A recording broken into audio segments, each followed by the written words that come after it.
Então, boa noite para quem está chegando. Eu vou estar falando sobre pensamentos tóxicos hoje, que eu acho que a maioria das pessoas tem e não se dá conta o quanto isso é tóxico e quanto isso baixa a nossa energia.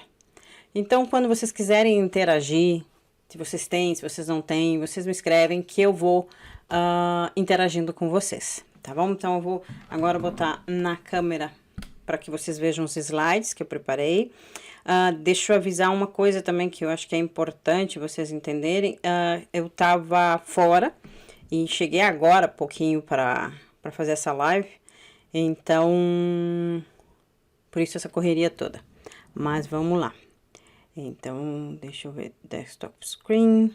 Deixa eu ver se se mostra direitinho o desktop. Deve mostrar direitinho, sim. Aqui. Tá, isso. Então, hoje a gente vai estar falando sobre isso, que está aparecendo na tela de vocês, né? Que é 14 pensamentos tóxicos que você tem que evitar se você quiser ser feliz. Que são exatamente as coisas que nos boicotam, que nos colocam à margem de estar bem, de estar tranquilo, de resolver as coisas na nossa vida, porque a gente acaba, como é que eu vou dizer, criando uma egrégora, uma energia, uma vibração, uma frequência com qualquer tipo de pensamento. Então, os pensamentos tóxicos vão criar uma frequência mais baixa, vão drenar a nossa energia, nossa autoconfiança, todo o processo de que, digamos, a gente precisa. Porque tudo começa num processo de pensamento, que a gente muitas vezes chama de desejo, de sonho, coisa do gênero. E esse primeiro pensar sobre alguma coisa, né, como ele for, vai nos levar adiante ou vai nos paralisar. Então, digamos assim, eu vejo uma propaganda e digo, eu gostaria de viajar, eu gostaria de conhecer esse lugar, eu gostaria de estar lá. É um desejo, é um pensamento, é uma ideia. Só que se eu tenho um pensamento tóxico, por exemplo, eu não sou capaz, elimina esse desejo ou esse sonho. Porque, na verdade, nós somos capazes. A questão é se a gente vai decidir pagar o preço. Então, a questão eu não sou capaz. Não, é como eu posso me capacitar para tal coisa. Né? Que eu acho que essa é a grande diferença. As pessoas acham que muitas vezes, quando elas têm um desejo, elas precisam, digamos assim, naquele momento, estar pronta para aquilo acontecer. Tipo, já ter o dinheiro, já ter a companhia, já ter a coragem. E não, na verdade, quando você tem uma ideia, você precisa se capacitar, você precisa criar uma forma de chegar à realidade disso. E o nosso cérebro, quando você já determina, já responde que você não é capaz, ele diz, então tá, não vou nem me esforçar. Agora, se você fizer a pergunta de forma diferente, né, não responder o não consigo, mas responder como eu consigo fazer isso? Como eu vou viajar? Como? Então, o teu cérebro começa a procurar respostas. Então, não é, por que eu não consigo, né? Ou por que eu vou lá? O teu cérebro vai dizer, porque sim, porque não. Agora, como eu vou fazer tal coisa, ele começa a dar um loop, um tilt, e ele começa a criar algo. Então, os pensamentos tóxicos, como nesse exemplo que eu tô dando, eles são pensamentos que, em vez de te incentivar, de te levar a algo, ele te paralisa já. E aí, o teu cérebro não vai trabalhar, porque se você já disse não, de alguma forma, ele já te simplesmente paralisa mesmo. Tá? Então, vamos lá. Deixa eu só passar o próximo slide para nós. Um dos pensamentos muito tóxicos, que é muito comum, é depois eu faço. Então, se a gente pegar e querer ser mais eficaz, né, fazer as coisas acontecerem, ter motivação, o que eu posso fazer agora? Inclusive, eu fiz alguns cursos diferentes, mas a forma de eles trazerem as coisas era a mesma, que era o quê? Bom, qual é o teu primeiro passo que você pode dar agora? Pode ser uma lista.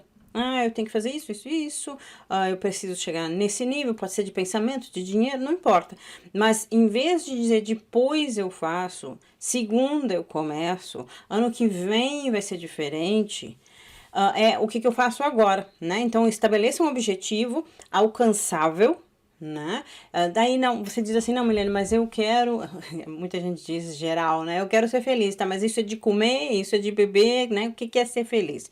O que te faria feliz? Me faria feliz eu poder viajar minha vida toda. Então, você já pensou que trabalhos que você teria né? Que você vai, digamos, se especializar em trabalhos que são de viagem, de viajar. Então, se você é mais novo, pode ser comissária de bordo, mas se você é mais velho, você pode ser um importador, exportador, um guia turístico, criar uma agência de turismo. O que eu quero dizer é que quando você quer algo, é possível. Só que em vez de você determinar que não, tu tá muito velha, isso, aquilo, como eu posso tornar isso possível?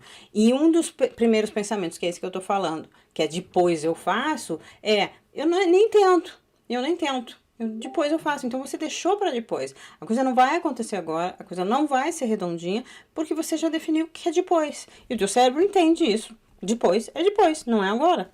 Então, se você quer algo, qual é o primeiro passo? Separa isso, não pensa assim, eu quero comprar uma casa. Então, eu não tenho dinheiro. Tá, essa é a resposta. Agora, eu quero comprar uma casa. Para mim comprar uma casa, qual é o tempo que eu tô me dando? E nesse tempo, 5 anos, quanto eu tenho que economizar para dar uma entrada? Vai no banco e pergunta o que precisa apresentar para você conseguir um financiamento. Agora eu não sei se tem Minha Casa Minha Vida ainda no Brasil, mas tinha um tempo que tinha e que tinha como conseguir vários processos, que mesmo que não fosse a casa ideal, era já a primeira para depois tornar ela uma renda, né? Então, isso aqui é uma coisa importante. Me confirmem só, por favor, como é que tá o som. A Marina me falou que tá tinindo. A Luciana falou que eu tô linda. Obrigada, Luciana. A Ana, tá chique, obrigada. Toda razão, excelente, planos realistas. Isso mesmo, Luciana. Eu vou estar virando às vezes o rosto para estar olhando os inscritos. Mas vamos lá. Então, segundo pensamento tóxico. Qualquer tipo de pensamento catastrófico. O que eu quero dizer com isso? A maioria das pessoas tem uma coisa assim. Até a gente foi ensinado, e muitas vezes até na religião, que as coisas são muito difíceis, ou são impossíveis. Ou, por exemplo, você poderia assistir. Assumir mais controle, dizendo para si mesmo que ter um desempenho melhor da próxima vez já é bom, né? Algumas pessoas dizem, foi horrível, foi terrível. Às vezes a gente está, eu vou brincar, tentando fazer alguma coisa e a primeira coisa que a gente faz é se autocriticar. Então, se você está fazendo pela primeira vez, ou mesmo que seja pela segunda vez, mas você não tem prática ainda, eu, por exemplo, com as coisas de computador, né? Era para estar tudo certinho, o som aqui, e eu passei o quê? 3 ou 4 minutos no mínimo acertando o microfone, que já devia estar colocado, né? Então, daí até eu achar isso, aquilo. Então, em vez de eu criticar, eu não consigo, não sei o que lá, não sei o que lá, é tipo assim, bom, como é que eu vou conseguir? O que eu vou fazer dessa vez, né? Por quê? Porque quando você diz a próxima vai ser melhor, o teu cérebro e você pensam diretamente como fazer melhor. Agora, quando você diz, não, eu sou burra, eu sou ruim, eu sou não sei o que lá, o que teu cérebro vai dizer para você? Então tá, né? Se ela é burra, vamos provar para ela. Que é o que acontece, por exemplo, numa formação de uma criança, quando os pais estão dizendo, mas tu é burro, ou tu não consegue, tu é besta, tu é bicha, qualquer dessas coisas que estão botando um label, seria uma etiqueta, né? Estão etiquetando, estão colocando um rótulo nessa pessoa. E o cérebro começa a ouvir isso repetidamente e começa a fazer com que isso seja verdade. Tipo assim, eu conheço pessoas, eu tenho uma amiga que ela diz, eu sou muito desastrada, tudo que eu pego cai. E ela realmente pega várias coisas e deixa cair. Às vezes é uma bolacha, a bolacha quebra. Então ela não soltou a bolacha, mas a bolacha quebrou. Talvez porque ela esteja segurando tão forte que a bolacha quebra. E é comum isso, e ela sempre repete, eu sou muito desastrada. E não importa se eu diga pra ela, não, isso acontece comigo. Todo mundo já derrubou bolacha, já derrubou coisas, é normal. Só que quando você fica colocando isso, né? E às vezes são outras pessoas que colocam para você, você não consegue, você é estabanada, você não sei o que lá. O teu cérebro começa a atrair situações e criar situações para mostrar que é verdade, porque você está acreditando nisso. E isso é uma das coisas que eu acho que são muito importantes a gente pensar. Primeiro, o cérebro, ele responde aos estímulos que ele tem. E esses estímulos não são só palavras, são gestos, são caras, bocas, sons, perfumes, tem 6 sentidos, né? 5 são os comuns, mais físicos, mas o 6º é mais o processo de intuição. Todas essas informações que a gente recebe pelos sentidos, muito mais do que a gente se dá conta, né? Criam histórias para nós, sensações para nós. E então, quando nós estamos imbuídos, né, imersos nessas crenças, né? Porque esses estímulos todos vão formando formas de pensamento, energia, egrégora, e então crenças.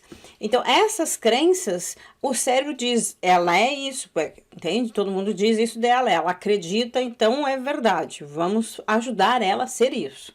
Né? Da mesma forma que quando você cria uma criança com autoconfiança e tudo mais, ela vai responder super autoconfiante. Eu tenho um filho que eu aprendi que a gente deve elogiar as coisas boas e, claro, não criticar. Por exemplo, se a criança faz uma coisa errada, não dizer você é burro. É, o que você fez podia ser mais inteligente. O que você fez eu não gostei. Você é ótimo. Não gostei do que você fez. Separar e não classificar a criança como uma coisa boa ou ruim, mas o que ela fez, por exemplo. Então, busquei trabalhar o meu filho dessa forma. Ele é super autoconfiante, às vezes até parece até soberbo. Né? Tem gente que reclama que ele não, ele é exibido, não sei o que lá. Ele tem muitos amigos que conhecem ele que não é, mas no primeiro impacto ele defende a ideia dele e eu ensinei isso. Porque, na verdade, eu acho que quando a gente aprende a argumentar e tudo mais, a gente vai muito mais longe. Mas eu sei que muitas vezes ele vai causar uma impressão de soberbo. Porque a crença dele é, eu sei o que eu sei. Ele não vai estar mentindo ou inventando. Mas ele vai defender a ideia dele. Se acha, por exemplo, ele detesta a injustiça. Se ele vê alguma coisa que é injusta, ele vai falar sobre isso, né? Ele vai tentar defender, ajudar e coisas do gênero. Então, são coisas que nós levamos numa boa ou não. Deixa eu só ver os comentários de vocês. Os realistas, minha casa e minha vida existe. Sim. Não... Mas não pode ser para lugar. Criar a realidade. A Marina está dizendo, a gente tem que ter coragem e arriscar. A homilia da Igreja Católica de hoje fala sobre isso. Coragem de arriscar, mudança radical.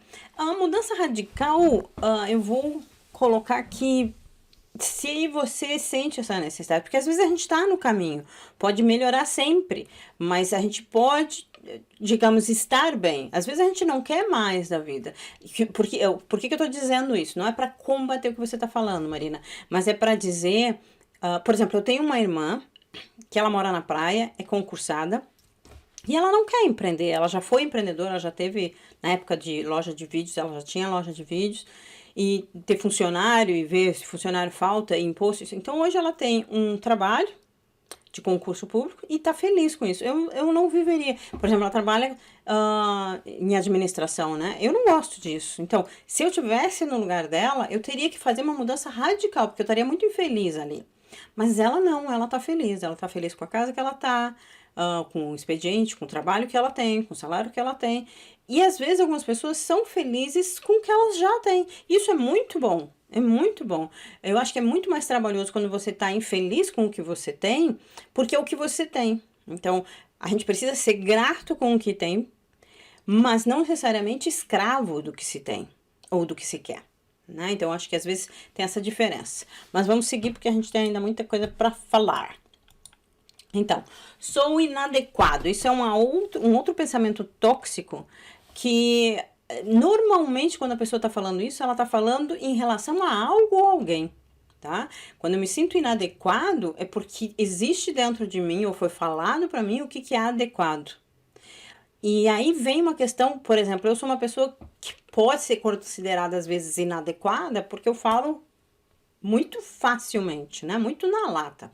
Por exemplo, eu tô num país aqui na Inglaterra que às vezes falar direto pra pessoa é rude, é grosseiro, né? E para mim, eu entendo que eu tô falando a verdade. Eu entendo que eu preciso falar daqui a pouco essa verdade de uma forma mais amorosa, que eu acho que é uma das coisas que ainda me falta muito. Mas eu falo. E aí, eu tenho que ter essa medida, no sentido, o que eu estou falando é de uma boa forma, foi necessário falar, então estou aprendendo essa medida para que eu tenha mais harmonia, mas não necessariamente no momento que eu falo, eu sou necessariamente inadequada. Deixa eu tentar explicar de uma forma mais clara ainda. Algumas pessoas, pelo medo de não ser adequados, por exemplo, politicamente corretos ou bonzinhos, elas falam, por exemplo, sim querendo dizer não. Elas sorriem amarelo e não dizem que está incomodada. Elas aturam situações e até abusos por achar que esse é o papel da esposa, ou da mãe, ou do filho, ou do funcionário, ou não pode perder o emprego. Então a gente tem que ter esse cuidado do o que representa ser inadequado. E para quem é isso? É para mim, por exemplo, eu muitas vezes vejo que eu posso ser inadequada porque eu podia ter sido mais amorosa, e é para mim, não é comparando a algo a alguém. Porque eu nunca vou ser algo ou alguém, eu vou ser a Milene. Se eu ficar tentando imitar ser não sei quem, vai ser muito falso. E para mim vai ter muitos vazios, né? Que vão me incomodar. Então, quando você está tentando fazer alguma coisa, você talvez precise lembrar, né? Você está agregando valor, você está ajudando com o que você está fazendo, falando, pensando. Então, às vezes a gente precisa saber se estar adequado, está bom no sentido de agregar valor para você mesmo e para os outros, tá? Se permite fracassar. Tudo pra, tipo assim, ó, imagina se um bebê, tá, pra começar a caminhar, ele chegasse no primeiro tomo e dissesse, eu sou inadequado, eu não fui criado para andar, ou eu não fui criado para falar, não vou falar mais, ou não vou andar mais. Não, o nenê, ele não tá pensando em ser adequado ou não, ele tá pensando se ele quer andar para chegar em algum lugar, se ele quer falar para pedir algo ou ser atendido, né? Ele começa chorando, depois ele cria lá o idioma dele que todas as mães normalmente entendem. Então, a criança, ela tá ligada a um processo de não ser adequada ou não adequada, mas de pensar onde ela quer chegar. E eu acho que isso nos falta muito. Então, às vezes a gente tem que pensar que a gente já foi um bebê, não sabia falar, não sabia se comunicar, não sabia andar. Para comer a gente precisava ser alimentado e a gente foi aprendendo, mas a gente não foi aprendendo pela crítica, e sim por onde a gente queria chegar. Que eu acho que é isso que falta nas pessoas. Não, vai dar errado. Eu vou cair. Não vou fazer direito. Gente, começa a fazer que as coisas vão acontecer. Não vai ser perfeito, você vai fracassar de alguma forma, mas vai aprender também. Então, esse pensamento, não sou capaz, não sou suficiente, te impede de fazer milhares de coisas, né?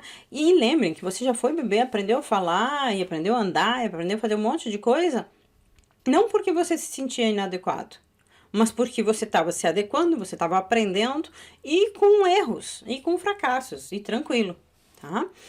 Enxergue o sucesso. Tipo assim, quando você bota um foco, é como se eu quisesse andar de A para B. Tá? Então, no momento que eu tô andando de A para B, eu preciso de uma referência quando eu chego a B. Se fosse numa caminhada, por exemplo, eu quero chegar daqui até o supermercado tal, né? Então, quando eu chego lá, eu sei que eu venci uma etapa, né? Eu caminhei aquilo tudo.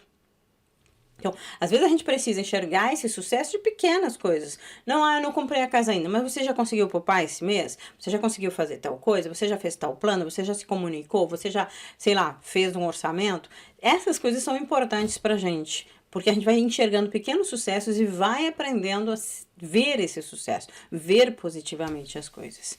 E siga em frente, né? A gente vai correr risco, as coisas não vão acontecer porque a gente quer ou não quer, e tem aquela frase comum que quem não chora não mama, na verdade. Até tem uma história que eu lembro que eu tinha uma irmã que em vez de ela falar, ela emburrava.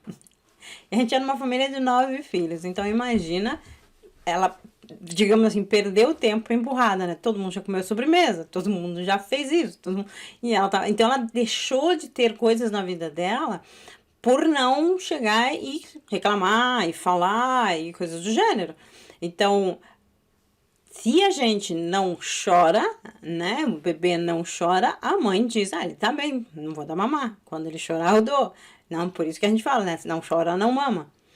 Porque só mais tarde que a gente vai se comunicar. Então, assim é também na vida. Às vezes a gente precisa, de repente, até chorar, porque tem gente que fica tão cansado de ser forte todo o tempo, que daqui a um pouco cai, né? Cai simplesmente. Cai em depressão, cai cansado, exaurido, e as pessoas dizem, o que aconteceu? Não, ela acumulou tanto cansaço, tanto tempo sendo forte, que ela não ficou fraca. Ela só não tem mais pilha, né? Vai ter que recarregar. Vamos lá. A Marina está dizendo, esqueci de escrever antes, que às vezes temos de mudança radical. Temos de mudança. Ele explicou certinho. Eu ainda não estou entendendo, Marina.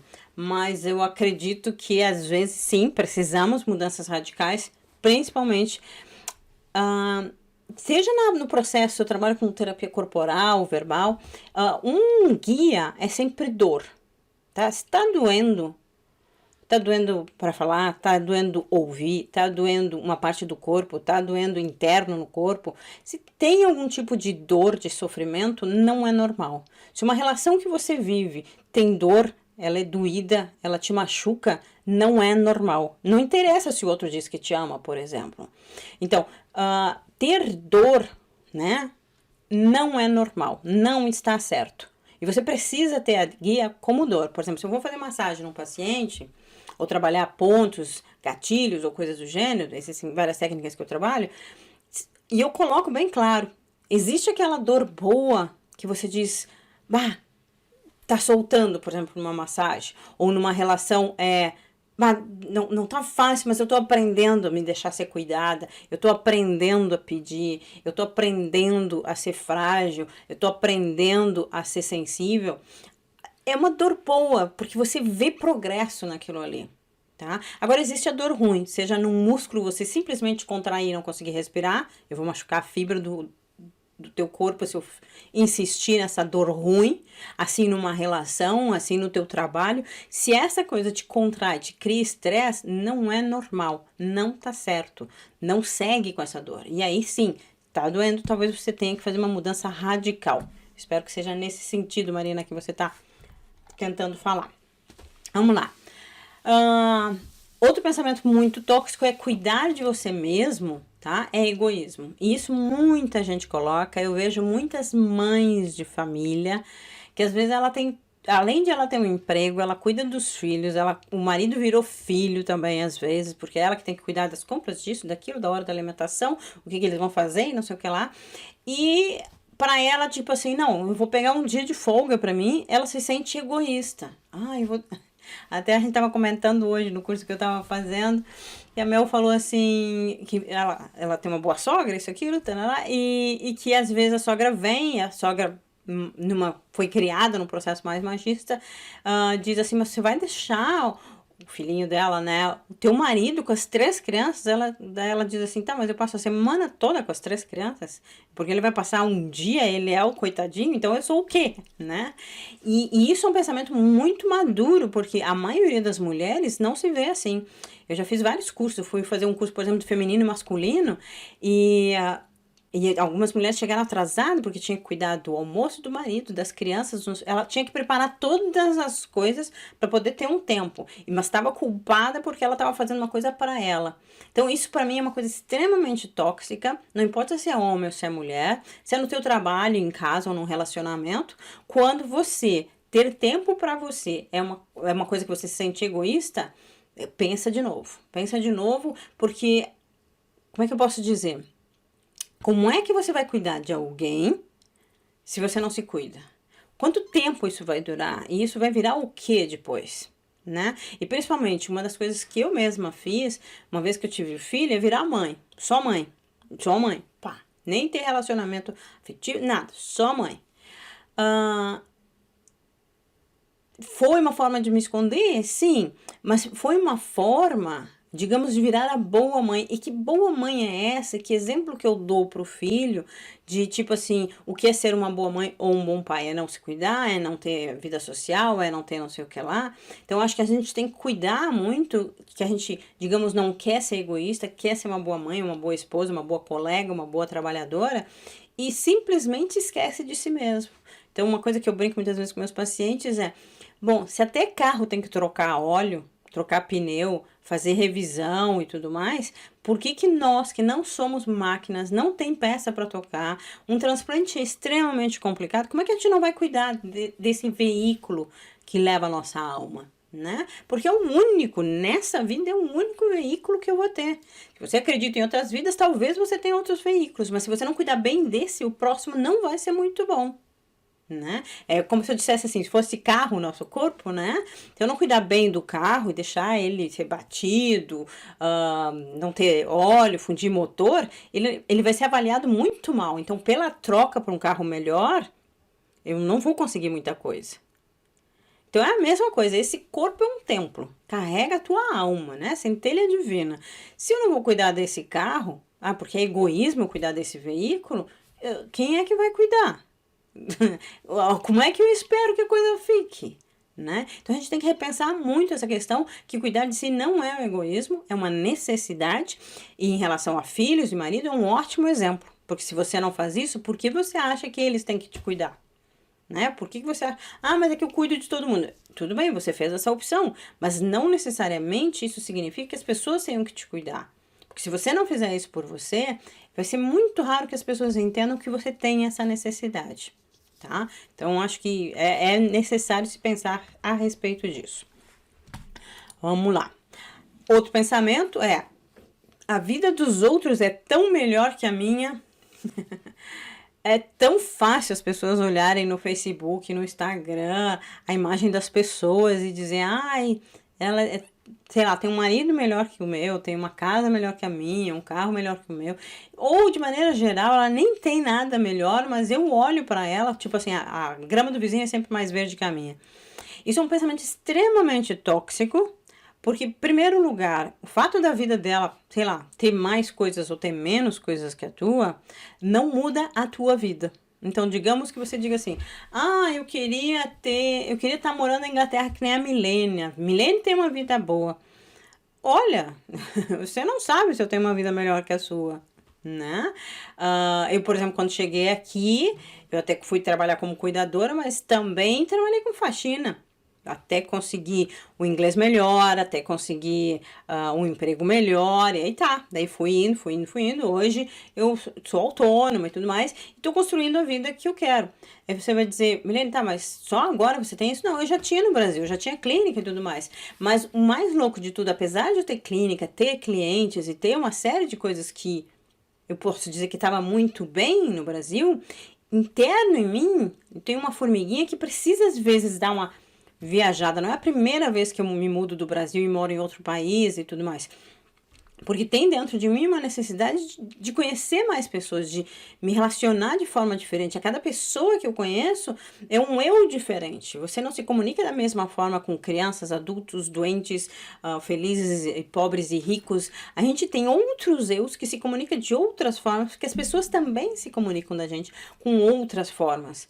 Então, para você crescer, não é necessariamente quanto que você tem no banco que te faz melhor ou mais bem sucedido, mas quanto você está imerso e feliz na vida que tem. Né? Então a felicidade não é quando eu tiver alguma coisa, a felicidade é me sentir bem com o que eu já tenho, isso é felicidade. Entende? Pode sempre melhorar? Claro que pode sempre melhorar, mas você precisa ser feliz. Por exemplo, eu tenho um irmão que ele passou a vida trabalhando como um bombeiro, fazia hora extra de segurança, fazia porque o salário não era bom, tarará. Com 49 anos, ele conseguiu, 48, ele conseguiu uma promoção. Com 49, então ele estava com essa promoção e tudo mais, né? 48 para 49. Ele se aposentou, então, com um bom salário. Daí ele já comprou um carro à prestação, mas um bom carro, porque agora ele tinha um bom salário. E morreu de câncer no mesmo ano. E aí eu fico pensando, ele sempre falava, eu vou viajar quando eu me aposentar. Eu vou fazer não sei o que quando eu me aposentar. Eu vou não sei o que lá. Ele não teve tempo, gente. Ele teve meses de aposentadoria, não foi um ano de aposentadoria. Ele teve, eu acho que 3 meses com o tal do carro novo, até descobrir o câncer fulminante.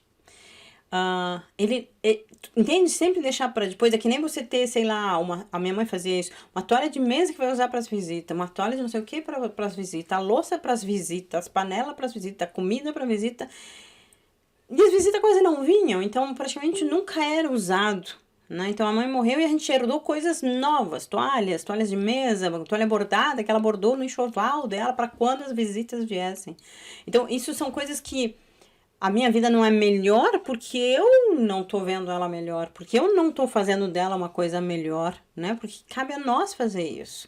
Não é Tipo assim, tem gente que prefere criticar o outro, se tem dinheiro, se tem isso, tem aquilo. Ah, tá com a mulher, mas não sei o quê. Ah, deve estar chifrando. Ah, para tentar denegrir a vida do outro, para diminuir a vida do outro, para se sentir melhor. Que triste isso, né? Que triste, que tóxico isso, né? Você tem uma vida que pode ser não ser a vida dos teus sonhos, mas é a que você tem, né? E é como você vive que vale a pena e não o que por que você vive, né? Deixa eu explicar melhor isso. Não é o quanto você vai acumular, porque afinal você não vai levar isso, mas o quanto você vai espalhar. Então, não é quanto que eu vou ter de dinheiro, de casa, de não sei o que lá, mas quanto amor, saúde e coisas boas eu posso espalhar. Isso é felicidade. Isso é ter uma vida de valor. Que é quando eu faço diferença no mundo. Não, o quanto o mundo vai fazer diferença na minha vida. Não, não, não. Quando você se abre para ser humano, né, e não simplesmente uma máquina ou coisa do gênero, é isso que vale a pena, né? É o quanto eu espalho na minha vida e não o quanto eu acumulo na minha vida. Pensa muito sobre isso. Não é o que você acumula que te faz feliz. Não existe nada externo que você possa comprar que realmente te traga amor, felicidade ou saúde. É só o que você faz, como você está integrado nisso que pode te fazer feliz. Entende? Vamos lá ver o que mais estão comentando. Oi, Yolanda, seja bem-vinda. Bom te ver por aqui, menina. A Holanda tem 85 anos, mora na praia e é uma super querida. Super querida. Bom, isso tem um pouco a ver com o que eu já falei em relação, por exemplo, ao meu irmão, que é o pensamento tóxico de dizer eu serei feliz quando... que é o que ele passou a vida fazendo. Então, quando ele se aposentasse, quando ele não sei o que, quando ele não sei o que lá... Agora eu sou mais velha porque ele morreu aos 49 anos, mas ele era mais velho que eu, né? Então, por exemplo, quando ele morreu... eu já tinha viajado para vários países, para várias coisas, eu tinha feito várias coisas, e eu não posso dizer que eu tinha um salário muito melhor que o dele. Eu fui construindo, né, eu fui fazendo uma carreira de sucesso, e ele ficou naquela coisa que era para ele segurança, né, porque ele conhecia aquilo ali. Então ele nunca se arriscou, e era um cara inteligente pra caramba, ele nunca quis se arriscar, né? Então ele sempre programou pra depois. Essa questão de, por exemplo, quando eu me aposentar eu vou fazer tal coisa, existe um índice muito grande de depressão, principalmente em homens quando se aposentam, porque, primeiro, a aposentadoria não é uma coisa que vai preencher os teus custos ou coisa parecida de vida, né? Seja no Brasil, porque é uma média salarial, e aqui também não é uma grande coisa se aposentar, né? Falando financeiramente. Então, se você não construir uma base, você não construir uma renda, você não construir alguma coisa, se aposentar pode ser um problema de bastante risco, porque você vai estar mais velho, daqui a pouco vai precisar ter remédios e outras coisas. Então, quando a gente coloca pra depois, né? Muito homem, por exemplo, quando se aposentar, daí eles não fizeram nenhum plano B. Ele vai se aposentar e vai achar, vou estar de férias. Passa 1 mês, 2 meses, eles já estão cansados de não fazer nada. Porque mulher, quando se aposenta, é muito diferente. A mulher nunca parou de trabalhar. Ela tem mais de uma jornada. Então, quando ela, vamos dizer, se aposenta, essa mulher, ela continua na jornada de casa, ela continua cuidando dos filhos, mesmo que eles já tenham saído de casa. A mulher tem muito mais atividade, ela não tem essa questão muito de depressão quando para de trabalhar. Algumas têm, mas, digamos assim, isso é muito comum no homem, que não fez plano B, né? Ele ainda fica incomodando a mulher dentro de casa, né? Porque ele não quer fazer as coisas da casa, não quer isso, não quer aquilo. Meu pai, quando se aposentou, por exemplo, ele disse que ele ia no antigo trabalho, no primeiro mês que ele foi lá, ele era visita. Ai, como é que tá? Como é que tá a aposentadoria? Não sei o que lá. Ele se sentia muito bem-vindo. Passou 2 meses, ele disse que ele ia lá, o pessoal disse, só um pouquinho, tô ocupado, só um pouquinho, tô ocupado. Eu ainda trabalho. E aí ele não se sentiu mais bem-vindo. E ele começou a ficar em casa e se deu conta que a vida social era trabalho para ele.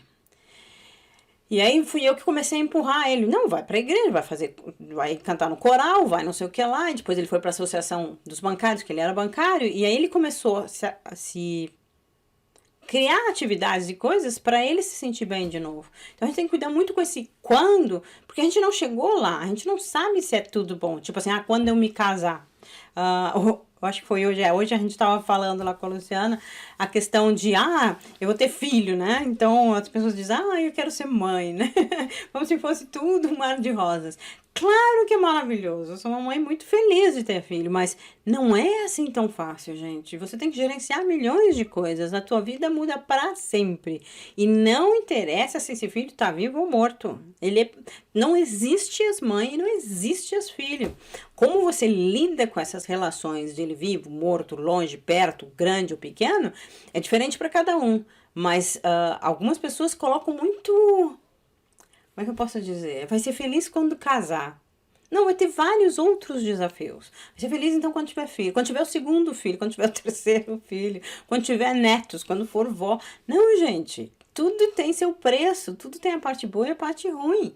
Então, esse quando é muito perigoso, porque você, em vez de estar no presente, ver com o que eu sou feliz, com o que eu sou grato nesse momento, você fica colocando para fora, onde você esqueceu que quem está criando esse futuro, esse um dia, é você mesmo, e é agora, não é agora.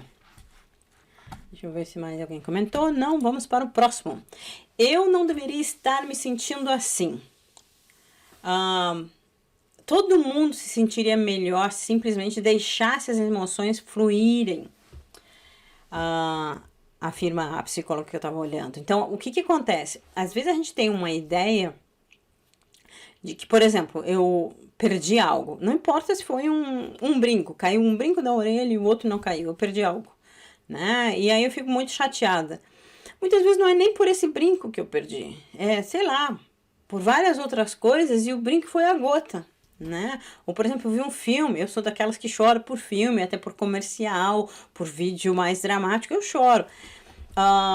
Até porque se eu não chorasse, a emoção veio igual. Então eu teria que trancar e ia ficar onde isso, né? Se eu não botar pra fora, vai estar dentro. Vai ser meu corpo que vai estar chorando, né? Então, uma das coisas que eu percebo é que às vezes as pessoas têm uma coisa, eu não devia chorar, eu não devia rir, eu não devia não sei o que lá. Eu não devia estar sentindo assim. Tá, você escolhe, eu não sei como é que funciona pra você, mas pra mim não funciona. Tipo assim, agora eu vou ficar alegre, agora eu vou ser feliz, agora eu vou estar triste, agora eu vou ficar brava. Não é uma escolha antes do sentimento. Existem coisas que a gente reage a elas, talvez eu não devesse reagir dessa forma, talvez eu estou reagindo demais a uma coisa pequena e posso pensar sobre isso, mas não é, eu não deveria me sentir assim. Eu estou me sentindo assim por algumas razões. E talvez eu tivesse que refletir essas razões para me sentir de outra forma ou para identificar por que eu me sinto dessa forma. Vai ficar muito mais claro para mim no momento que eu começo a perceber que, por exemplo, tem algumas coisas que a gente chama de trigger points aqui, que seriam ganchos, que seriam coisas que, botões que acionam emoções e que a gente não se dá conta. Por exemplo, se eu tive uma mãe que berrava comigo, toda pessoa que berra me gera uma tensão. Por que eu me sinto assim? Porque emocionalmente isso me reporta tal coisa. Por exemplo, tem gente que odeia quem bebe, ou quem fuma, ou quem fala alto, ou quem briga, ou quem é mal-humorado, porque aquilo toca nela, reporta ela alguma coisa. Então não é eu não deveria estar me sentindo assim, é o que me faz me sentir assim? O que foi acionado em mim? O que não está bem trabalhado que eu reajo dessa forma? E tudo bem você se emocionar, e tudo bem você ficar bravo. São emoções, elas não. A gente tem a mania de dizer que, sei lá, raiva, medo são negativas, são más. Não, todo mundo tem raiva e medo, tá? Até o padre, o papa. O papa me fez lembrar o tapa do papa na. Saiu um monte de meme em cima do papa em função do tapa que ele deu. Ele tem 80 e poucos anos. A mulher pega e me dá um puxão nele, podia ter derrubado ele ainda mais com aqueles vestidos compridos de padre, de papa, né? Com a batina toda lá. Ela podia ter derrubado ele, ela deve ter machucado, porque ele fez uma reação de dor, né? E não queria soltar, e ele pegou e deu um tapa. Ele foi extremamente humano. Papa é ser humano. Qualquer um. Eu daria mais tapa naquela mulher. A sorte dela é que foi o Papa. E as pessoas começaram a criticar um monte ele, que ele não podia, que ele não é um santo, gente. Ele não é um santo. Ele também não é o diabo porque ele deu um tapa na mulher. A mulher, pra mim, ela mereceu. Ele tinha que ser espiritualizado. Olha, gente, o cara tem que trabalhar que nem a rainha. Tem que ir pra cá, pra lá, pra colar, pra colar, pra colar. Na verdade, é trabalhoso. O cara tem idade. E aí você acha que ele tem que estar, sei lá, bem todo o tempo? Com alguém puxando ele daquele jeito? Então, eu acho assim, eu não deveria me sentir assim, o Papa não deveria se sentir assim porque ele é um Papa? Não, eu acho que talvez ele tivesse que pensar se ele não tá trabalhando muito, se ele não tá viajando muito, se ele não tá tendo que forçadamente ficar cumprimentando todo mundo, andar por metros e metros ou quilômetros às vezes para agradar todo mundo que quer ver o Papa. Então, a gente também tem que se vestir o sapato do outro e entender que ele é um ser humano, né? Às vezes a gente tá com raiva porque alguém nos respondeu mal, e a maioria das vezes, quando alguém é grosso, isso e aquilo, por exemplo, um trânsito enlouquecido, a pessoa não tá brigando comigo. Ela tá tão mal que ela tá descontando em mim. Mas ela tá mal, né? Eu preciso olhar ela entendendo que ela tá mal. Aquela japonesa provavelmente estava mal, ansiosa, sei lá quantas horas ela estava ali em pé, porque ela estava bem na cerca. Então significa que ela, para conseguir aquele lugar, ela estava há muito tempo ali. Então cada um tem o seu lado, cada um tem a sua razão. A gente só tem que se questionar que não é por que eu tô me sentindo assim ou eu não deveria me sentir assim. É o que me leva a me sentir dessa forma. O que me aciona a sentir dessa forma. Porque muitas pessoas poderiam ter relações muito mais saudáveis se elas se dessem conta do que elas estão sentindo e o que faz elas se sentirem dessa forma. Por exemplo, falando em filhos de novo. Filhos parece que sabem exatamente os botões de nos criticar, de nos tocar de alguma forma. Eu não acho que eles façam por mal, mas eu acho que eles se dão conta tanto da gente que às vezes eles dão mais conta da gente e do que nos incomoda do que a gente mesmo. Então, às vezes a gente precisa saber, tá, mas por que me irritou? Né? O que ele tá acionando aqui, assim, que não tá bem resolvido. Mas não tipo, é inadequado. Todo sentimento é sentimento. Não, ele não precisa de um aval para ser adequado. Ele simplesmente vem porque alguma coisa aciona ele, né? Deixa eu ver. Minha net tá caindo, que coisa. Marina, vai estar gravado, depois é só olhar isso, tá? Se tá caindo. Vai ficar gravado e daí quando tiver melhor a tua internet você vai poder ver também, tá? E na quarta-feira vai estar no YouTube também, tá? Próximo pensamento. Isso sempre acontece comigo. Eu acho que as pessoas costumam atrair situações, mas elas têm a impressão que elas são as escolhidas, né? O universo todo tá programando para, sei lá, derramar o leite, não pagarem a conta. Não, eu acho que é um pensamento muitas vezes negativo, tóxico, porque nos leva a um processo de mau humor, de baixa estima, e na verdade tinha que trocar isso por um pensamento positivo, né? Isso aconteceu de novo. Devo ser muito especial. Eu tenho uma mania de falar com meu filho que ele é o campeão de, por exemplo, eu compro filé de peixe, tá? Ele acha espinha no filé de peixe.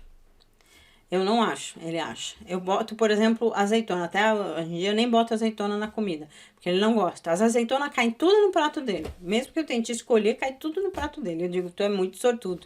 Mãe, eu não sou sortuda. Tu é sortudo, tu ganha tudo de especial, tudo de diferente vai pra você. Você é muito sortudo.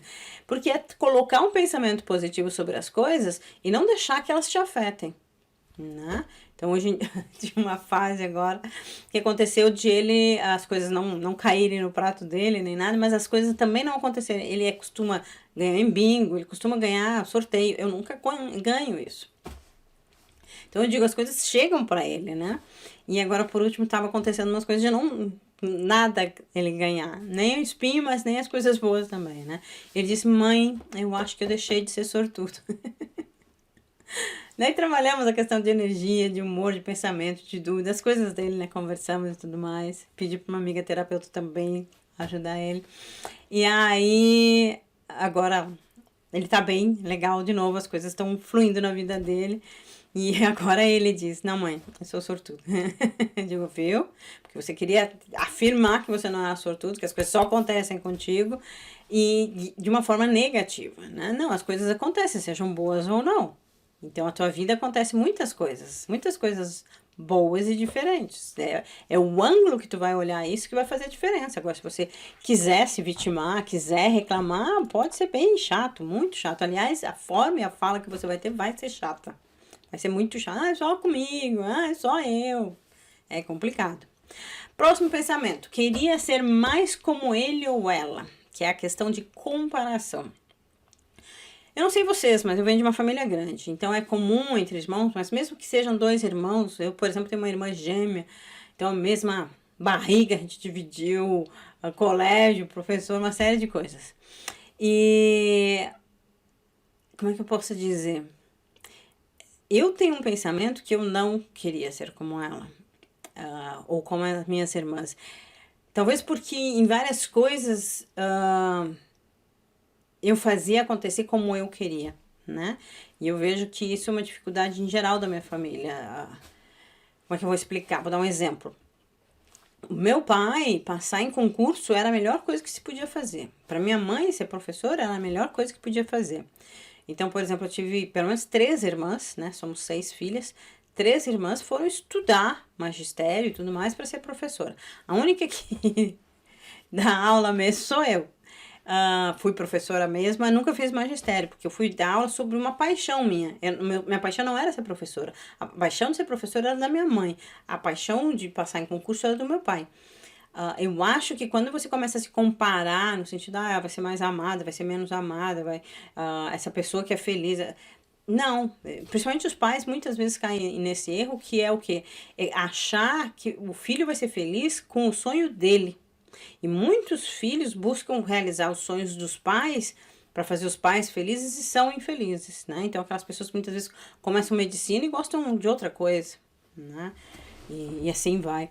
Então, tentar ser como ele é não entender e não enxergar os bastidores. Por exemplo, eu tenho uma amiga que ela tem uma confeitaria de muito sucesso agora em Porto Alegre. Mas ela e o marido construíram essa confeitaria acordando às 5 da manhã, botando pão para forno, sabe? Deixando crescer à noite, botando no forno de dia de manhã, abrindo a padaria às 6 da manhã, 6, 6:30 da manhã, servindo os clientes que vinham cedo, passava o dia todo trabalhando, deixava o pão crescendo de noite, 5 da manhã vinham e tudo mais. E quando ela estava bem sucedida com funcionários e tudo mais, a mãe dela chegou e ela tinha uma irmã que passou anos fazendo psicologia, né, fazendo a faculdade, não nos 4 anos normais, mas assim, tipo em 8 anos, e, né, já tinha uma certa idade e não estava atendendo, não estava isso, não estava aquilo, e a mãe disse, bem que tu podia ajudar a tua irmã, dando um bom trabalho para ela, né, ela disse, não, tudo bem, se ela quiser vir aqui às 5 da manhã, botar para assar o pão, essas coisas, dá. Ela disse, não, mas a tua irmã é formada em psicologia. Sim, mas eu sou formada em trabalho duro. Então, se ela quer alguma coisa, ela que vai trabalhar duro, né? Porque às vezes as pessoas querem o teu dinheiro, o teu status, teu marido, teu filho, mas não querem o preço que você pagou, porque ninguém está enxergando teus bastidores. Por exemplo, teu filho é muito comportado. Quantas vezes eu cheguei a chorar por ter que dar limite ao meu filho? Ter que botar ele de castigo, ter que ser braba com ele, ter que cortar. Seria mais fácil eu ter comprado um presente que ele queria, mas ele não estava merecendo. Então eu precisava ser mãe e não amiguinha. E isso tem preço. Para o meu filho hoje ser educado, para ser isso, aquilo, outro, eu tive que me reprimir, eu tive que me guardar para poder dar uma visão diferente, sei lá, uma disciplinada ou coisa do gênero. Então você tem sorte, teu filho é bom. Não, não tenho sorte. Eu passei duros trabalhos para ter o filho que eu tenho, no sentido, ele é ótimo, mas ele é ótimo, só que eu tive que ser mãe, não amiguinha, para ele ser ótimo. Não porque ele não tem caráter, não, ele é ótimo realmente. Agora, essa base, né, essa educação, essa formação dependia de eu não ser amiguinha, de eu não ser aquela que dá todos os presentes. Pode, não dá limite. Você faz crianças extremamente infelizes quando você faz isso, porque se você nunca frustra seu filho, a vida vai frustrar e ele não vai saber lidar. Então a gente tem um monte de jovens se matando, sendo infelizes, em depressão, porque não foram frustrados na vida. Há uma necessidade da frustração acontecer num ambiente amoroso, porque vai ser mais fácil de ele entender e trabalhar com aquilo num ambiente hostil. Mas eu sei que é difícil, para mim, me doía. Então, as pessoas não enxergam esse bastidor, ela vai olhar a vitrine, teu filho é bom, tu tem uma boa casa, você mora na Europa. Não, mas qual é o preço?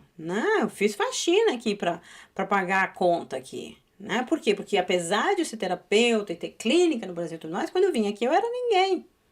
Então, essa coisa de eu querer ser como ele ou ela, você quer também fazer o que ele está fazendo? Tu quer passar a noite em claro? Você quer pagar conta? Você quer trabalhar o dobro? Tem gente que diz, ah, ele é empresário. O empresário normalmente trabalha o dobro do que o funcionário. O funcionário tem o horário de trabalho, tem o salário, não importa o quê, tem férias pagas. O dono da empresa, na maioria das vezes, não tem nem o salário fixo, nem as férias garantidas ou pagas, né? E ele vai tirar do bolso dele se a empresa não funcionar. Ele vai ter que botar o carro à venda para pagar as contas, se for o caso. É ele que não vai dormir direito. E as pessoas, ah, não, ele é empresário, ele é rico, ele tem moleza. Não, a maioria do empreendedor, ele que trabalha muito mais do que o funcionário, né? Então, vamos lá, vamos ver o que mais que... Palavras com muita sabedoria. Obrigada, Jane. Grande abraço, sua amiga também. Vamos para a próxima. Eu deveria... Quase tudo que vem depois do eu deveria é uma decepção. É uma coisa que você não fez, ou que você não falou, ou que você não sentiu, ou que você não expressou. Eu deveria ser feliz, e aí tá dizendo que você não é.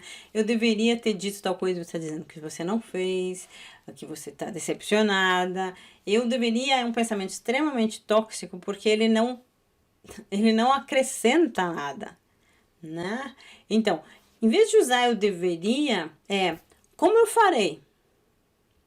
Quando que eu vou falar? Como eu posso fazer tal coisa? Não fiz dessa vez, mas vou fazer quando? Bota a data. Fala com alguém, ó, me cobra tal coisa. Por quê? Porque esse eu deveria é como se você estivesse passando a mão na cabecinha dizendo, ai, pobrezinha de mim, eu devia ter falado, eu devia ter comprado, eu devia ter trabalhado, eu devia ter pedido. E isso muda o que na sua vida, né? É você ficar olhando a vida, tá dirigindo para frente, tá olhando o retrovisor, né? Então você tá lá atrás que eu devia, é aquela coisa, isso por exemplo em luta é muito forte, que é o processo de, se eu tivesse levado num hospital diferente, se eu tivesse feito tal coisa, se eu tivesse, sei lá, brigado com o médico. Existem ciclos na vida que não importa, até tem um filme, não vou saber dizer o nome agora, que o cara, ele volta no tempo porque a namorada dele morreu e ele consegue construir uma máquina no tempo para voltar no tempo e impedir que ela morresse. Aliás, tem um outro filme também que o cara tem um mendigo, que ele quer ajudar o mendigo, e ele volta e tenta fazer coisas diferentes, e a pessoa sempre, que nem também o efeito borboleta, o ciclo vai continuar igual. Então, como a pessoa tem o processo do morrer, ou de ser mendigo, ou de, entende? Você pode mudar coisas, mas aquilo ali é dela, né? Não é o fato que torna ela feliz, infeliz ou coisa parecida. O fato desencadeia coisas que já estão lá dentro, né? Por exemplo, num processo de depressão, normalmente vai ter, para ficar assim, estourar mesmo, tem um fato desencadeante, mas existe um background, existe uma carga que ela vem trazendo de várias outras coisas que acumulam. É que nem o síndrome de pânico. As pessoas dizem, eu nunca tive medo. Não, o medo nunca impediu, mas ela tinha e guardava. Ela suprimia aquilo e fazia as coisas, porque ela não queria mostrar que estava com medo, ou insegura, ou coisa parecida. Só que acumulou de tal forma, em tal quantidade, que chega um momento que dá um tilt. Então ela tem uma crise de pânico, ela não é uma pessoa de pânico, ela tem crises de pânico, que são avalanches, e avalanches de uma dificuldade muito grande de controle. A pessoa, por mais que esteja assistindo ela mesma, exagerada nas reações dela, ela não consegue reagir a isso. Da mesma forma, uma pessoa em depressão ou angustiada, né, ela simplesmente está num processo onde ela perdeu o controle.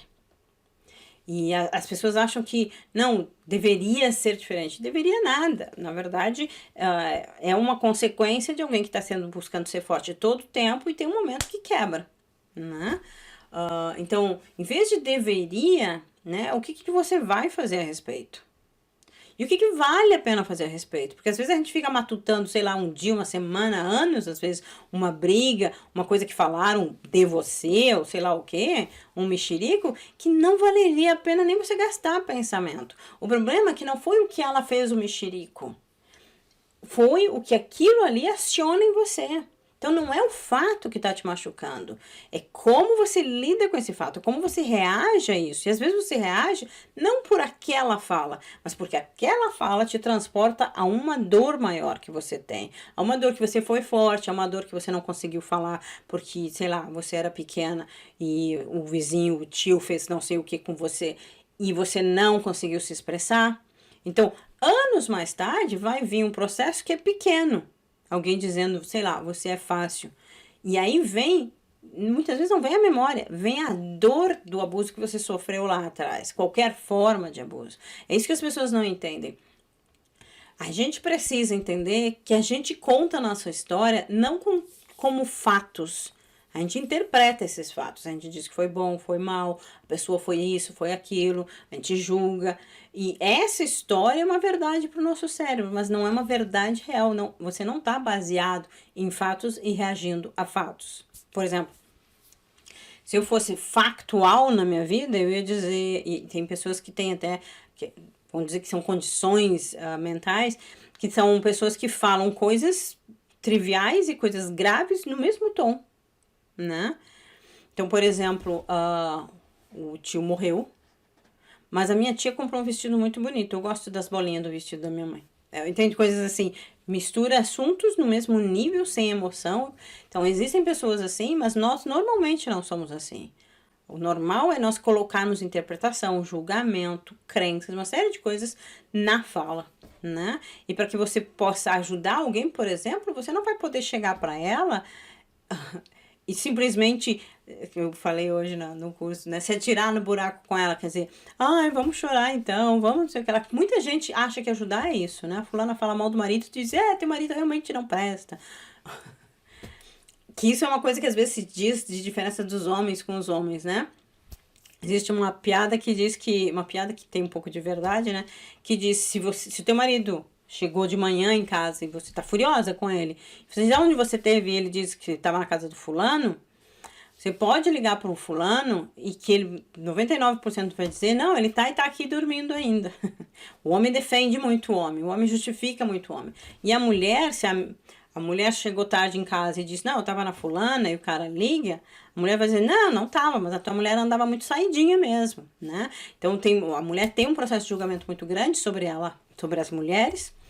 É um processo de criação, essa coisa de mulher senta assim, mulher veste assado, mulher assim, na questão mesmo de abuso, não interessa se essa mulher tá com mini saia, tá com batom vermelho, tá com um salto alto. Isso não justifica que alguém possa usurpar do corpo dela. Vamos colocar a história num lado masculino, tá? Um cara, por exemplo, que chegar pra você e dizer, não, mas olha o jeito que ela se comportava, olha a roupa que ela tava usando. Pergunta para ele se um cara chegar e estrupar ele, tá? Se ele vai dizer, também a roupa que ele tava usando, ele tava com aquela calça coladinha, ele tava com brilhantina, ele tava com não sei o que no cabelo. Se um homem pode ser estrupado pelo que ele tá vestindo, até eu posso dizer, então tá. Então, se hoje a lei é essa, de acordo com o que eu me visto, tal coisa. Agora, eu acho que se coloca na mulher uma carga de como ela deveria ser muito maior que no homem. Porque o homem a gente vê ele careca, barrigudo e ele quer pegar a guriazinha. Agora, uma mulher que pode estar super enxuta e querer pegar um gurizinho, ela é uma assanhada, ela não sei o que lá. Então, eu acho que a mulher tem uma carga muito grande. E ela se coloca nessa carga, ela foi educada, a cultura educou ela dessa forma. E isso que gera tantas diferenças. Por exemplo, seja no caso de aborto, seja no caso de problema familiar, no caso dos filhos, por exemplo, sempre se coloca a culpa na mulher. Tá, mas essa criança tem pai e mãe. Por que a mulher é mais culpada que o homem? Porque ela estava em casa, ou porque ela é mulher, ou porque ela é mãe, porque ela... Não, peraí. Entende? Os dois fizeram. Os dois fizeram. Por exemplo, nas questões de aborto, por que não se fala desse cara que abandona? Por que não se coloca qualquer lei no sentido se uma mulher chegou a esse ponto extremo, porque esse homem não tem nenhuma responsabilidade? Então, são coisas que eu deveria... Não, vamos pensar exatamente sobre isso. Vamos pensar sobre isso. Porque eu acho que a gente generaliza e isso é um grande pecado. Vamos lá ver mais.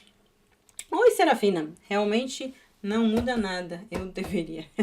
É isso mesmo, não muda nada. Mas é bom te ver por aqui, Serafim. Sou tão idiota. Toda vez que vem esse tipo de pensamento, de crítica para você mesmo, substituta por 6 coisas diferentes. Por exemplo, eu sou tão idiota, mas eu falo bastante, me comunico, né? Sou expressiva, tô emagrecendo, vou viajar para o Brasil agora em fevereiro, no final de fevereiro. Muda para 6 outras coisas diferentes. Você não precisa inventar nada, mas você precisa sair do foco do que não está funcionando. Vamos colocar de uma outra forma. Digamos que eu sou péssima em fazer café, porque eu não bebo café.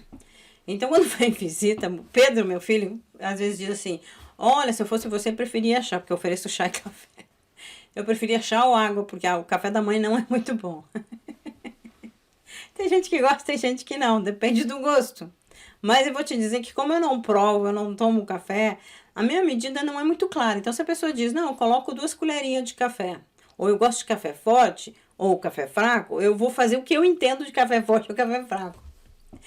Mas eu não me culpo, eu vou fazer o meu melhor, entende? Eu inclusive pergunto, tu quer fazer, tu quer não sei o que lá? Eu tenho café de passar, eu tenho café instantâneo, eu tenho café, se a pessoa quer café, ela vai ter café. Agora, se ela quer que eu faça, ela corre um risco. Mas isso não me torna, sei lá, uma péssima cozinheira, uma péssima anfitriã ou coisa do gênero. É tipo, o café não é meu forte. Se é o teu forte, é bom você fazer, entende?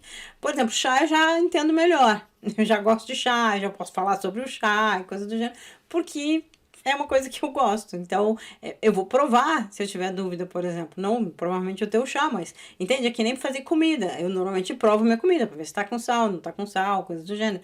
Então, a comida às vezes fica salgada? Fica. Não é bom, mas fica. Às vezes eu erro no sal.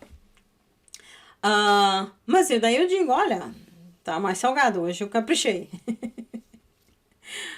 Não me torna uma péssima cozinheira, mas naquele dia eu não acertei, entende? Então, mas que outras coisas eu acertei? De repente eu errei no sal, sei lá, do arroz. Não, tudo bem, mas a salada ficou boa, o suco ficou bom, entendi, eu servi a mesa. Então, tem outras coisas, outras qualidades. Então, a gente tem que cuidar, que às vezes a gente fica numa coisa, eu sou burra ou eu sou idiota. Eu tive uma paciente queridíssima e ela já tinha mais de uma faculdade, um mestrado e um doutorado. E na clínica ela chegou para mim com um termo assim, eu sou muito burra. Eu falei, como assim você é muito burra? Tu fez 2 faculdades, para mim foi um custo fazer uma. Já, assim, da metade pro final, eu já tava, assim, eu terminei a faculdade porque eu queria terminar a faculdade, porque o que eu esperava da faculdade não tinha. Na faculdade você aprende a estudar, na verdade você não tem as coisas que nem você tinha antes, né, que o professor estudava e te dava de mão beijada, na faculdade não. Você vai aprender a estudar na faculdade. E então uma faculdade foi suficiente para mim. Então, como que ela fez 2 faculdades, fez mestrado, fez doutorado, era burra? Ela não era burra. Só que ela aprendeu que ela era burra. Ela se chamava burra, ela afirmava que era burra. Eu disse assim, tá. Então, o que você pode fazer para se tornar inteligente? Se tu já fez 2 faculdades, mestrado e doutorado, e ainda não é inteligente, o que vai provar que você é inteligente? E aí ela deu um clique nela e ela disse, é mesmo, né? O que pessoas inteligentes fazem? Né? Elas conseguem chegar onde elas querem, elas conseguem. Então, o que acontece? Quando a gente foi mais a fundo no processo, ela tinha dificuldade, dislexia, então ela tinha que ler mais de uma vez, ela tinha que repetir, ela tinha que escrever, ela tinha muito mais esforço para chegar ao mesmo conteúdo e aprender alguma coisa do que pessoas comuns. Mas isso não era burrice, isso era uma dificuldade de aprendizado, onde ela venceu muito bem. Então ela era, para mim, muito mais que inteligente, porque ela fez isso sozinha, ela não teve tratamento, ela não teve um terapeuta, um pedagogo que ajudasse ela. Foi por conta dela, de ela descobrir por tentativa e erro. Então ela era mais que inteligente, ela era uma pessoa que realmente não se mexeu por pouca coisa. E é muito louco porque às vezes é alguém de fora que olha uma situação dessas e que ajuda o outro a dar um clique.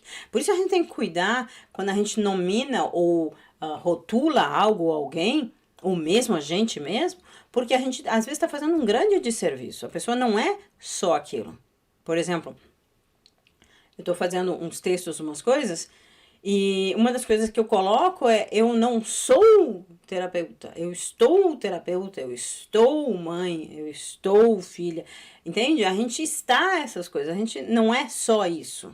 A gente é muito mais que isso. A gente tem muitos papéis na vida da gente. A gente é muitos eus, né? Então eu não sou só isso, né? Eu tenho isso, tenho aquilo, tarará, tenho 1000 partes de mim, né? Vamos lá, quem mais entrou? Oi, Vera, seja bem-vinda. Oi, mil saudades de você também. Amo seus vídeos. Obrigada, gratidão por compartilhar teus saberes. Obrigada, dona Vera. Obrigada para todo mundo que está me assistindo. Isso que me incentiva a estar aqui. E vamos na próxima aqui. Vou tentar. Pensamentos e palavras são poderosos. Então, quando você fala que você vai tentar alguma coisa, é como se você dissesse: provavelmente eu não vou conseguir, eu não vou me esforçar muito. Então, por que você não diz: eu vou fazer melhor, eu sou capaz? Porque o tentar, eu vou tentar fazer isso, eu vou tentar estudar, eu vou tentar. Não tem nenhum gás nisso, não tem nenhuma potência nisso. Não tem uma energia que realmente te ajuda ou te aporte a fazer as coisas. Então, há uma importância muito grande de você dizer: eu vou fazer, ou vou fazer o meu melhor, ou vou fazer caprichado, ou vou caprichar dessa forma ou daquela outra, porque é muito mais fácil de as coisas acontecerem quando você vai fazer alguma coisa do que você só tentar, né? Tentar é quase que determinar que você talvez não acredite que consiga, né? Então, é fraco, energeticamente é muito fraco. Próximo pensamento, então: se não é perfeito, não vale a pena fazer. Primeira coisa, a gente tem que entender o que significa a palavra perfeito, né? Tem muita gente que é perfeccionista. A palavra vem do latim, per, fazer, né? Per é por fazer, né? Ou para fazer. E feito é terminado, tá? Então, é uma coisa que você terminou. Quando tá perfeito, tá terminado. A tradução seria isso do latim, né? Perfeito, terminado. Então, para fazer uma coisa perfeita, é que não tem mais nada para se fazer, não tem nada para melhorar. Em questão de pessoas, as pessoas têm um ciclo de vida e elas só estão perfeitas quando elas morrem. Porque daí não tem mais o que ela melhorar, não tem mais o que mudar, não tem mais o que ser feito. Enquanto ela estiver viva, ela não será perfeita, porque ela não vai estar terminada. Ela só termina quando termina a vida dela. Então, se eu quero uma coisa perfeita, eu assumo que não vai ter nada melhor para mim fazer. Então, ser perfeccionista é achar que você nunca vai ser melhor do que você já é. Nunca vai fazer melhor do que tu está fazendo. Então, você não tem como ser perfeito. Então, algumas pessoas ficam buscando se aperfeiçoar, né? Ficar perfeito. Saber tudo sobre aquilo para começar alguma coisa. E elas nunca começam, elas nunca fazem, porque nunca está terminado. Ela sempre vai ter uma coisa a mais para aprender, uma coisa a mais. Por exemplo, ela não vai ter a experiência de ter errado, ela não vai ter a experiência de ver como é que funciona melhor. Então, nunca vai estar perfeito. E ela vai estar sempre frustrada de alguma forma. Então, é importante você entender que você pode fazer as coisas da sua melhor forma e que para a ferramenta que você tem, o momento que você está ótimo. Ou até mesmo perfeito, se você quiser chamar. Mas que sempre vai poder estar melhor, com certeza. É isso que faz você ser todos os melhores dos melhores. Vamos colocar de uma outra forma, essa analogia eu já fiz. Por exemplo, se você pegar uma pessoa que vai para uma Olimpíada, uma ginasta, por exemplo, né? Ela treinou quantas horas por dia? Há quanto tempo? O mínimo que eles fazem, eu vou dizer 4 anos.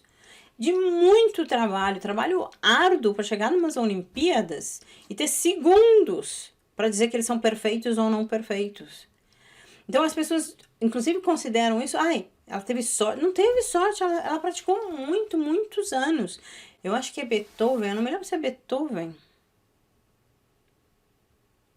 Tem um desses músicos clássicos, que eu não tenho certeza se é Beethoven, que ele era filho de músico, tá? E ele praticava música em função do pai dele, muito, muito, muito, aos 17 anos, então chamado por causa do pai dele, de ele fazer um recital, e ele foi considerado medíocre.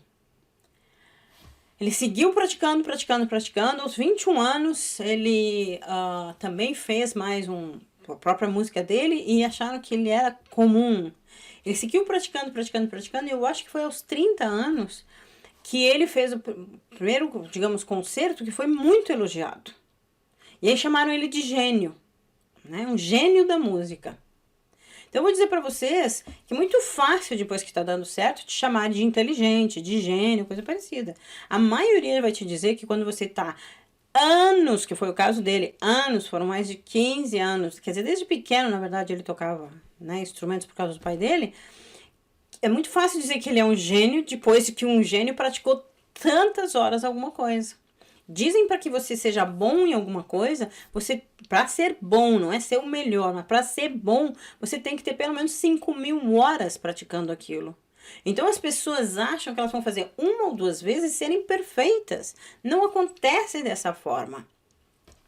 Então, se não é perfeito, não vale a pena ser feito? Não, se não é, se você acha que tem que ser perfeito, você nunca vai fazer. Nunca está terminado, sempre pode melhorar. E principalmente, são muitas horas, tipo, o cara que inventou, o Thomas Edison, né, que inventou a lâmpada, a luz elétrica, ele foi 1000 vezes ele errando. Aí um repórter disse assim, como é que você se sentiu fracassando 1000 vezes? Ele disse, eu não fracassei 1000 vezes, eu descobri 1000 formas de não fazer uma lâmpada. E é esse ponto de vista, essa virada que faz toda a diferença. Não é eu sou ruim em alguma coisa. Não, eu não encontrei a forma correta ainda. Entende? Por exemplo, num relacionamento, eu não encontrei a forma correta de, sei lá, de conversar. Eu não encontrei a minha forma correta de me expressar ou de mudar uma situação. Então, não tem que ser perfeito. Talvez possa melhorar e melhorar sempre, mas eu não encontrei a forma. Não é um fracasso, não é um erro, não é um problema. A gente que faz disso um problema porque a gente gostaria, tipo, eu sou uma que eu gostaria de tocar violão, mas eu não tenho a menor paciência, ou instrumentos de música, eu aprendi um pouco de flauta. Eu não tenho a menor paciência, blim, blom, blom, ou dó, dó, dó. Não tenho, não é um talento meu, não é realmente uma paixão, porque eu não estou a fim de pagar o preço. Agora, qualquer músico nasceu sabendo tocar piano, isso aqui? Não. Existem alguns casos extraordinários de crianças tocarem de ouvido e tudo mais, mas isso não é o normal. Isso é uma exceção, né? Vamos lá. Antônia Rita, boa noite. Boa noite, Lúcia, também. Sejam bem-vindas. Nós estamos indo para o final daqui a pouquinho. Então, não sei fazer. O segredo de começar, né, com uma tarefa que é impossível é concentrar-se em pequenas coisas, né? O passo a passo. Então, uma das frases que eu já coloquei na minha página que eu gosto bastante é: o primeiro passo não faz você chegar onde você quer, mas te tira da onde você tá. E é isso o nosso foco. Eu quero fazer alguma coisa, não adianta eu dizer, não é mágica, né? Não vai vir o gênio da lâmpada e me teletransportar para onde eu quero estar e na situação que eu quero estar sem nenhum esforço, sem fazer nada. Só que assim, as pessoas têm uma expectativa muito diferente do que é a realidade, seja em relacionamento com ela mesma, relacionamento com o trabalho dela, com o dinheiro dela, com as pessoas, né? As pessoas têm uma fantasia de mundo cor-de-rosa e mágico que basta eu, sei lá, ir dormir e acordar tudo bem, que não é dessa forma. E elas geram muita frustração, muita toxicidade dentro dela, porque ela acha que, digamos assim, ela teria que saber, ou ela só pode fazer se ela souber, né? Não, tem muita coisa que ela não sabe, às vezes ela presume, né? Por exemplo, dirigir carro. Existe, na verdade, são 4 etapas do aprendizado, tá? A primeira etapa, você não sabe, tipo, pensando em dirigir. Você não sabe que não sabe dirigir. Eu tinha na mente, por exemplo, que dirigir era entrar no carro, ligar o carro e dirigir. Tipo o carrinho choque. Para mim, era isso que eu queria que fosse. Agora tá sendo criado lá, carro elétrico que dirige sozinha, que daí eu acho que eu vou dirigir. Porque eu queria só entrar no carro, que nem no carro choque, e só mexer na direção. Não precisar pedal, não precisar nada. Não. Então, quando eu fui fazer a minha primeira lição de direção, eu descobri que eu não sabia que eu não sabia. Primeira aula, então eu soube o quanto eu não sabia, que é a segunda etapa, você descobre o quanto você não sabe, né? Tem muita gente que diz, eu queria ter filho, né? Vou embalar, vou cuidar, vou contar historinha. Ela não sabe o quanto ela não sabe de ser mãe. Aí ela tem a criança, aí ela descobre o quanto ela não sabe o que é ser mãe, ou dirigir, ou fazer pão, ou qualquer coisa. Aí vai para a terceira etapa, você começa a praticar com o filho, com o carro, com o que for, e aí você começa a descobrir o quanto você sabe. Ah, já sei, agora eu entro no carro, bota cinto, ajeita os espelhos, o assento, os pedais, se eu tenho as pernas curtas, eu tenho que ajustar o banco, então eu vou ligar o motor, eu tenho que botar no ponto morto, daí eu vou botar na primeira. Então tem uma série de coisas que agora eu sei o que eu preciso fazer para sair andando. Tu criar excelência em alguma coisa é quando as pessoas dirigem, por exemplo, há bastante tempo e elas já nem sabem o quanto elas sabem. Já tá tão introjetado aquilo ali nela que é automático. Ela já não precisa pensar para fazer aquilo, para dirigir, para cantar, para tocar uma música, entende? São as 4 etapas. Então, a maioria das pessoas não sabe o quanto não sabe. Aí, quando elas começam qualquer coisa, elas vão descobrir o quanto elas não sabem e a maioria para aqui. Ah, eu não sei. Ah, é difícil. Ah, eu não vou conseguir. Ah, não sei o que lá. Então, na verdade, você precisa entender que o primeiro passo que eu descobri o quanto você não sabe foi dado, e agora você vai ter que praticar para saber fazer. Se é um interesse teu, se é um sonho teu, para você fazer, né? E depois você pode ficar muito bem, porque se for uma coisa que você gosta, você vai fazer muito bem, né? Então, são escolhas isso, são escolhas. Oi, Eli, seja bem-vinda. Bem-vinda, bem-vinda. Bom saber você por aí. Oh, acabou meus slides, então vamos lá. Full screen. Deixa eu só ver se a coisa foi. Desktop screen. Então, eu tô indo pros finalmente agora. E agradecer para vocês que estavam aqui, né? Que ficaram até o fim.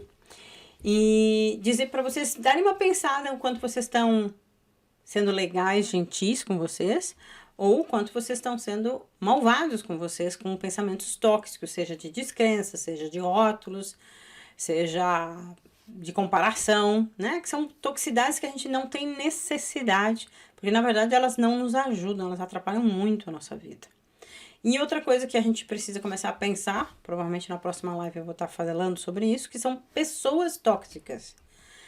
E às vezes são pessoas muito próximas a gente e a gente não quer enxergar isso. Então a gente precisa repensar se a gente não é uma pessoa tóxica e se o outro não é, mas isso é um assunto para a próxima live. Hoje eram os pensamentos tóxicos, que se vocês pegaram um ou outro no sentido de dar um clique e mudar essa forma de pensar, tá ótimo, porque era o que eu queria. Peraí que continuo mostrando a coisa. Ah, só um pouquinho.